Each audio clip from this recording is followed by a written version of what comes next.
are. Hey, Okay. Hi, here we are in Lewisboro / South Salem, New York, depending on where the post office is, or the street address. And the second of two, this is our artist studio visits today on the internet. And today, for our second visit, we're here with Roy Lerner, who is, I like to call a chromatically explosive painter here in the suburban New York woods. And today we're in a studio, which is a barn structure, very large place where he has room to paint canvases, both large and small. And today we're going to go through paintings and decide what canvas to talk about by going through the many canvases. He spends a great amount of time curating shows, deliberating both in titles and in choice of matter that goes to many of the shows that he has throughout the world, in Europe and the United States. And now we'll turn to Mr. Lerner. So what do you want to look at, Roy? well, I don't know. Maybe we should go through this pile of paintings here, because this is where the what we call medium-sized paintings are stored, and maybe we can unveil one that'll inspire you to say something. We also want to hear about your process. Well, I guess I can talk about this painting here, because that shows something of the process. Although it's a very unique painting. Milton, can you take that piece away, because that's not really a part of it. First of all, it's not a flat canvas. That makes it unusual. It's a curved canvas, as you can see. It's curved both this way and this way, and the same at the bottom. And so the reason for that is having thought a lot about art, and thinking about some of the big questions that everybody thinks is silly to answer, you know, like what is art? I've sort of come up with, well, it's about modulation. You know, if you have a dancer that just stands there and never moves, it can become tedious. But the minute they start changing and moving and stopping and starting, it becomes more interesting. If you have music and it's just a continuous tone, never varies, doesn't have a beat and so on, that can become tedious. But the art of it comes in when you start varying the tone. And what can you do with the volume and the beat and all the different things. So it's the same thing as with painting, varying all the different elements that you might want to modulate. So I'm modulating the surface, I'm modulating light and dark, I'm modulating hue of color, and setting up some kind of a rhythm. It's a rhythm that involves texture and light and shape and color.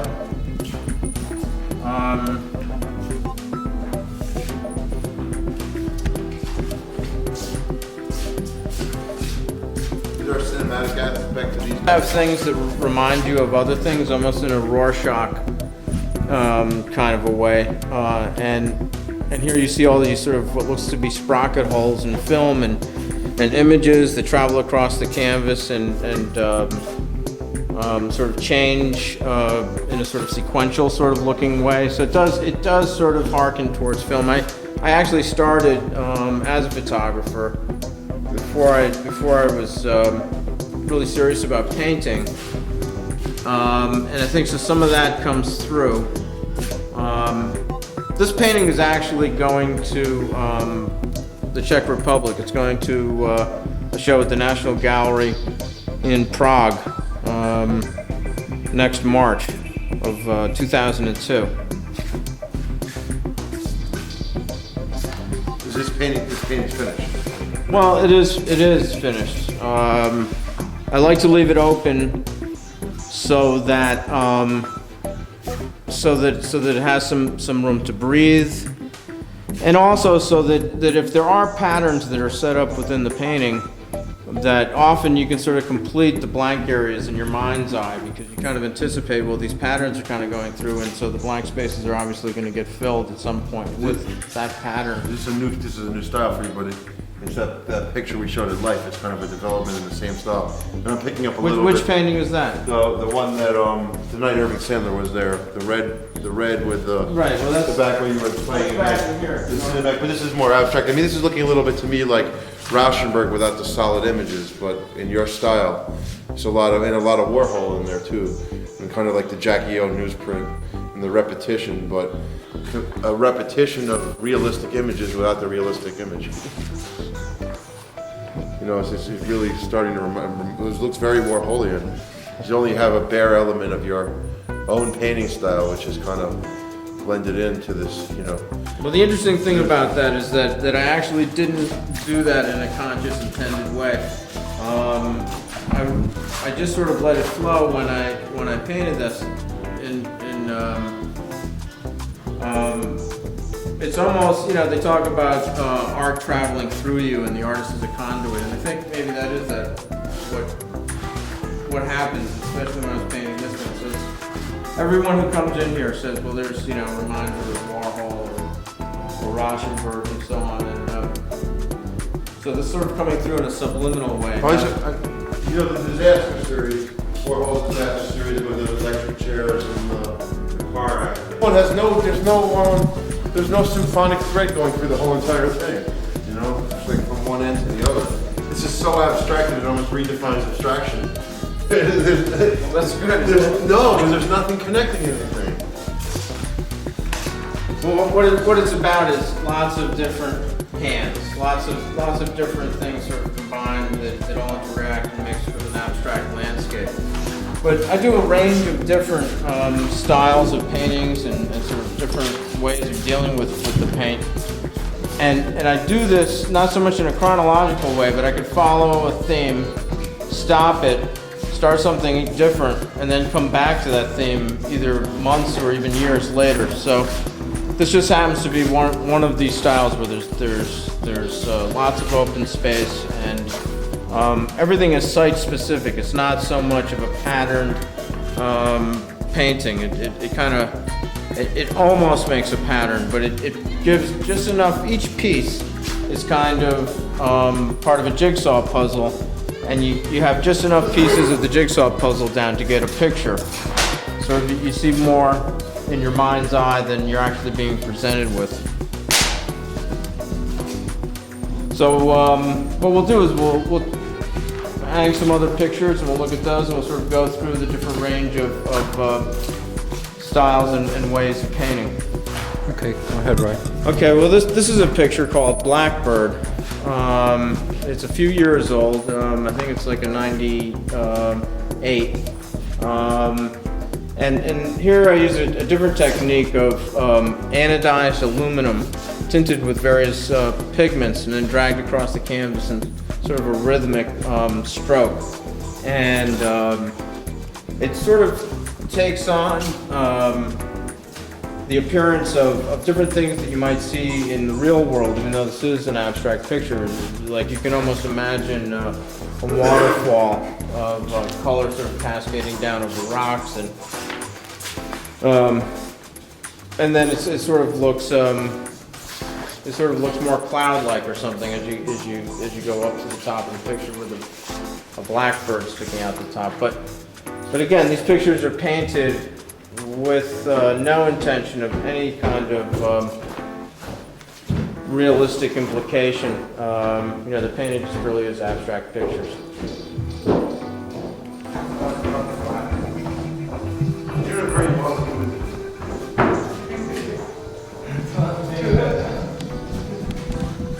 Show this one.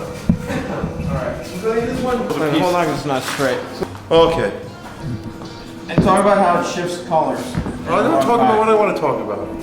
Are you going to talk about? Okay. You inspired me to make it a demon in the Mega Mole novel.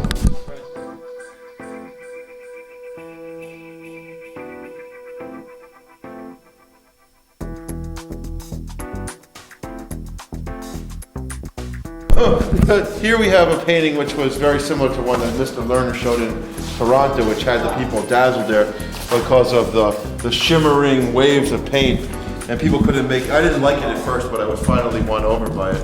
And Roy himself talked about having people use glasses to see it because of the, what kind of rays would they be? Violet rays or ultra rays?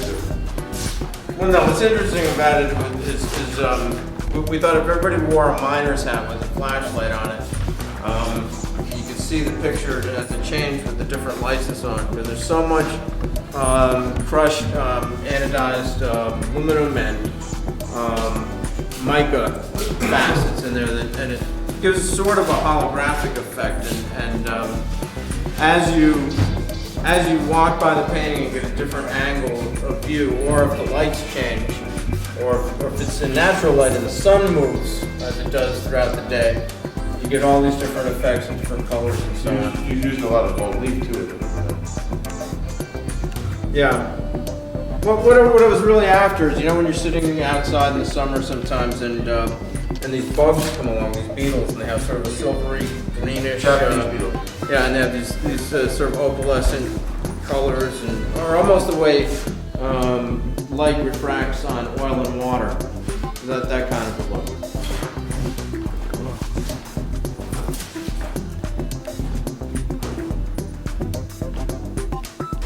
Yes, sir. Get that.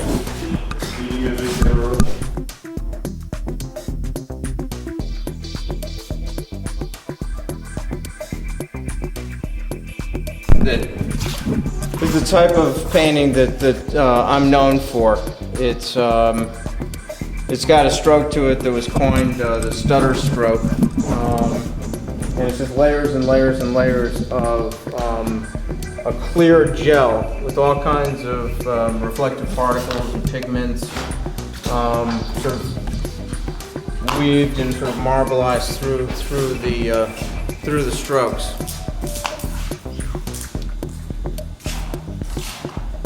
Sometimes when I did these, I left them very open, and instead of being tightly packed like this one is, with all of these different sort of dribbled strokes being so packed together, some of them are open and they can form islands, and it becomes sort of very topographical.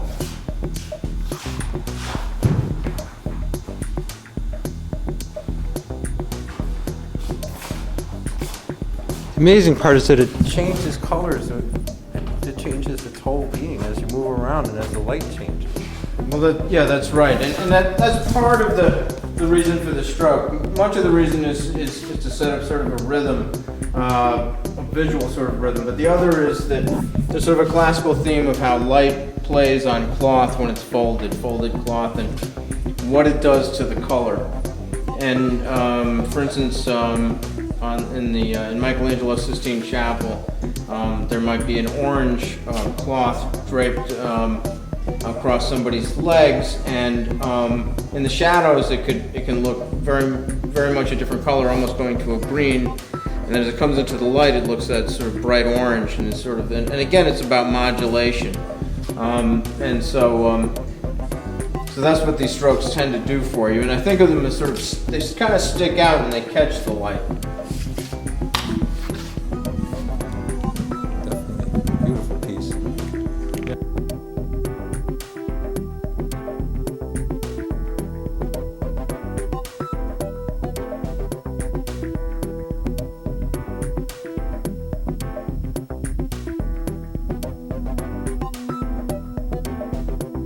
May 97, which is 4 years ago. Yeah, it was after the Gershwin show, and we met at Robots nightclub.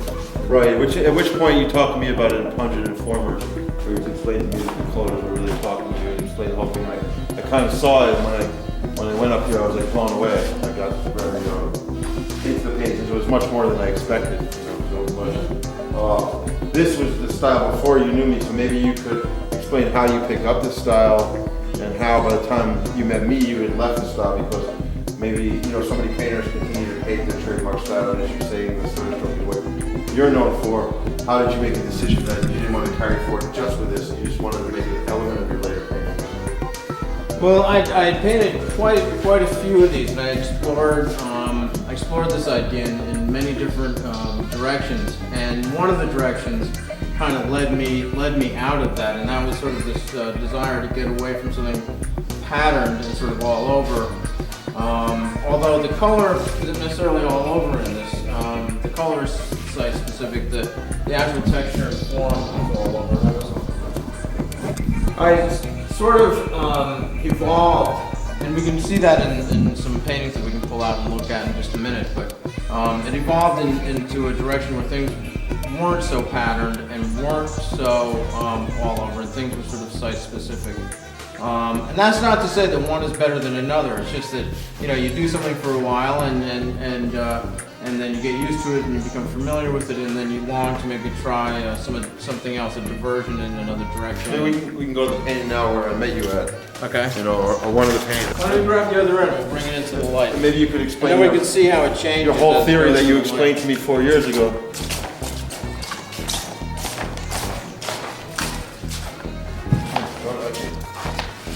You have to bring in the guy to bring this down. Oh, you don't want to put that up?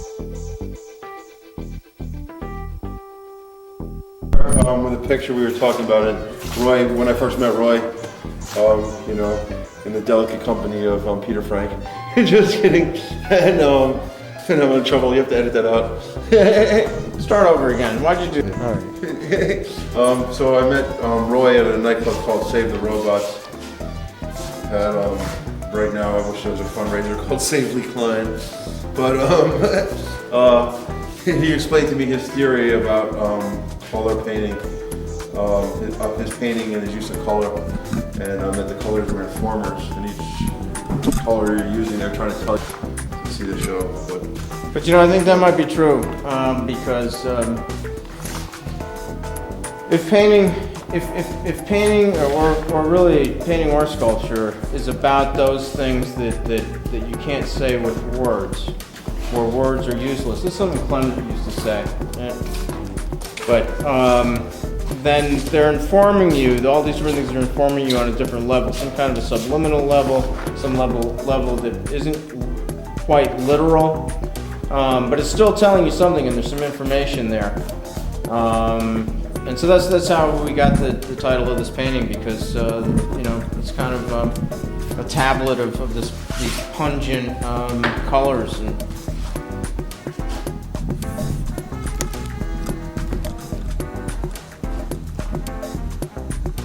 there's a real, drunken, bacchanalian feeling to it, and kind of like a Spanish feeling. Kind of almost like a Dolly of Don Quixote, something total abandonment. well, yeah, it's kind of this implied movement, this big splashing spiral coming around, and you think that implies some sort of joyous or just exuberant kind of a feeling. I can assure you it was actually more of a struggle. All these paintings tend to look more joyous than they were they're joyous to look at perhaps, but they're a struggle. In a real wrestling match while I'm trying to make them. You're looking for the musical quality, right? You're looking all artists. Well, I'm just looking for the right quality, and I dig down and bear down on myself as hard as I can to find out what right is, and so that's the difficult part, is always sort of challenging yourself and second guessing yourself. Not really second guessing yourself, but just to keep continually asking yourself, is it done yet, and can it do more, and is there anything more that I want to imply, and is this as far as you can take this thing, and you can't possibly take it any farther. Or if you're able to take it further, but you're not adding anything to it, so you try and reach that point of the sublime. So let's move on, Tom.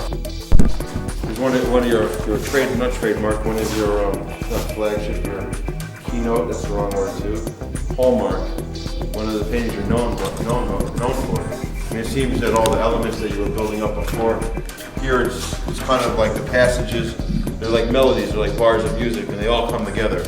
There's no conflict, it's just all it's smooth. It's evolved out of the one that we looked at from '93, where the whole picture was tightly packed. We have some of that, but now you ask me, how did I evolve out of this? And this is one of those transitional paintings where I left some open space at the bottom, and there are events. It's been said by some of my favorite collectors that these pictures are episodic, and that they have sort of, something happens down here, and there's a cause and effect going on. There's something going on up here, and that's causing. And they're looking for the psychological there. Yeah, more felt than thought out. They're looking for resolution. Right, and that's the name of this painting, Resolute. So there you go. But so in other paintings, you may be working it out, but here the resolution is resolute. It's been resolved. You resolve your formal issues here that you were working on in previous things. So this is kind of a hallmark because all the things that don't necessarily work in other pictures work here. It all comes together. And then people are attracted because of the piano and the musical motifs. So all of a sudden, there's an abstract quality, and all of a sudden, again, though, they can attach it to a realistic idea. That's more a Rorschach effect, and that is to say that it says more about the viewer who thinks they see a piano than it actually has to do with my original intention or anything to do with the painting.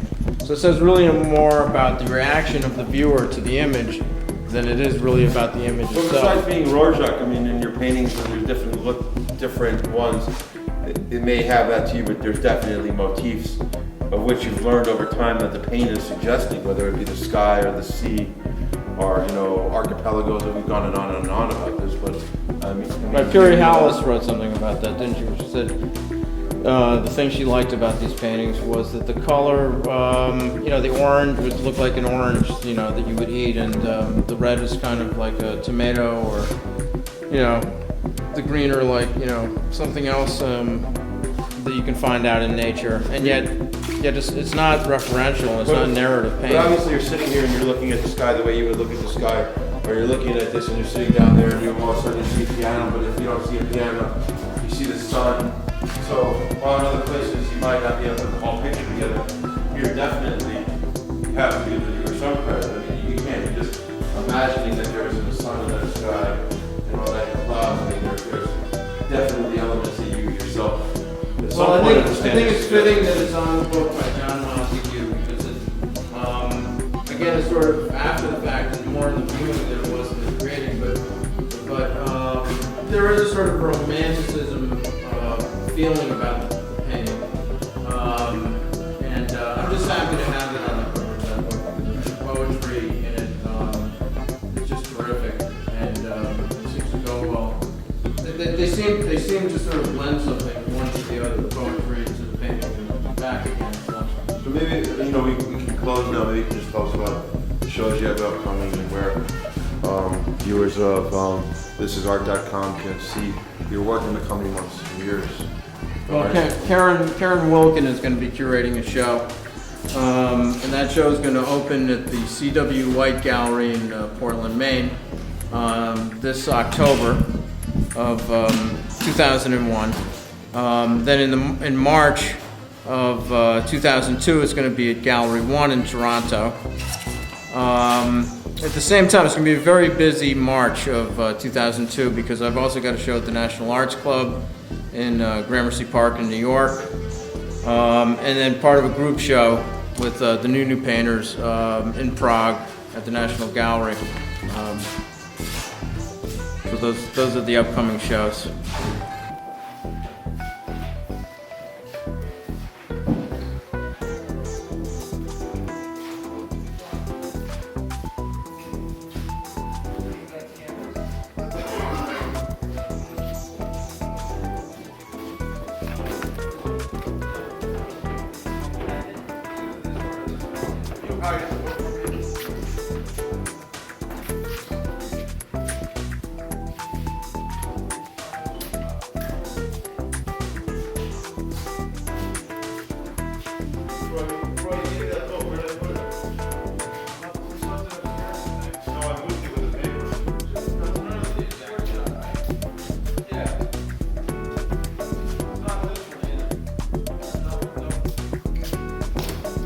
We're going.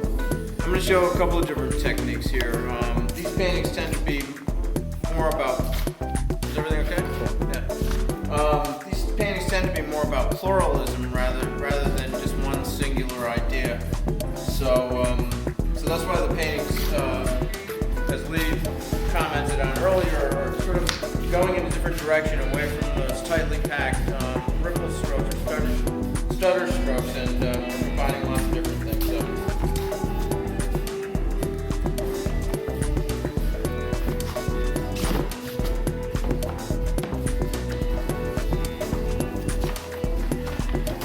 So you're really working with I don't know, a lot of them.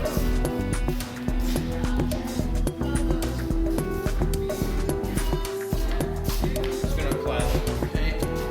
You're gonna keep the paint to a bare minimum on most of these campuses? Well, I am. I'm finding that these paintings tend to, there's sort of two ways they can go. You can get it right quickly the first time, and it's like done with hardly any paint on the canvas. And then if you take it a little bit farther, you sort of get yourself into a quagmire, and you spend the next 30 days kind of painting until it's just some incredibly thick thing, and that works too. But right now there doesn't seem to be that much middle ground.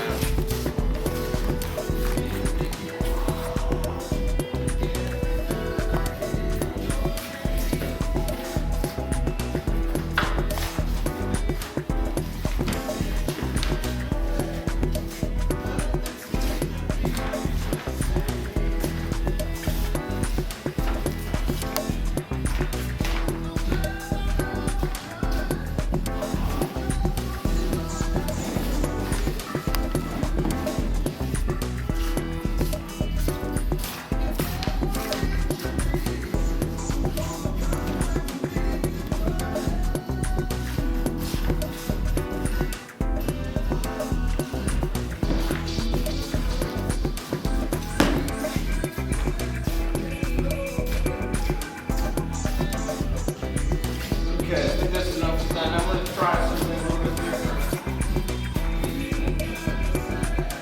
And I'll use some of the, what they call gel paint, which is a transparent medium. It looks like mayonnaise when it's, I can show you some actually. Milt, you know where the gel is?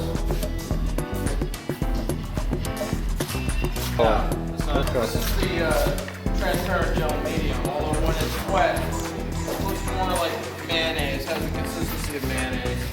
When it dries and all the water evaporates out of it, it becomes transparent. So whatever you embed in there, whether it's pigment or like particles or anything you can think of, will show through. And it sort of has that, when you're a kid, you look at marbles, you look inside, it has that kind of look about it, which you can see sort of here. You know, you see the colors on the surface, but you can also look deeper down to what's inside and what's on the surface that it's sitting on. So, we're gonna do it.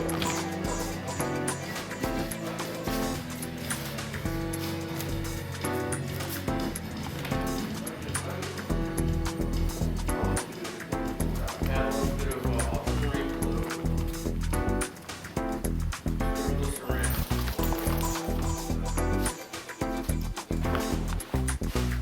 And then I'm not going to really explain everything in detail what I'm doing. This is like an interference paint, which is ground mica. Then I put on the transparent gel with the ultramarine blue.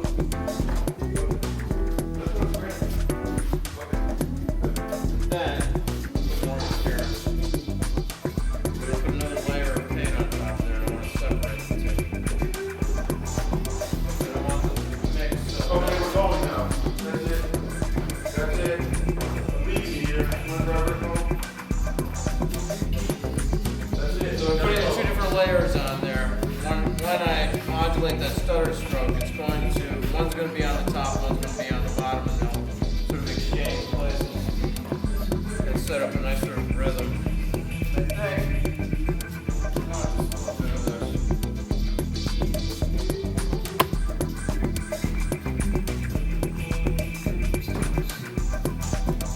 And what else is in here?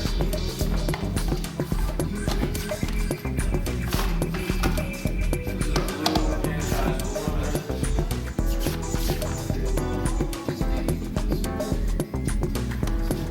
There we go.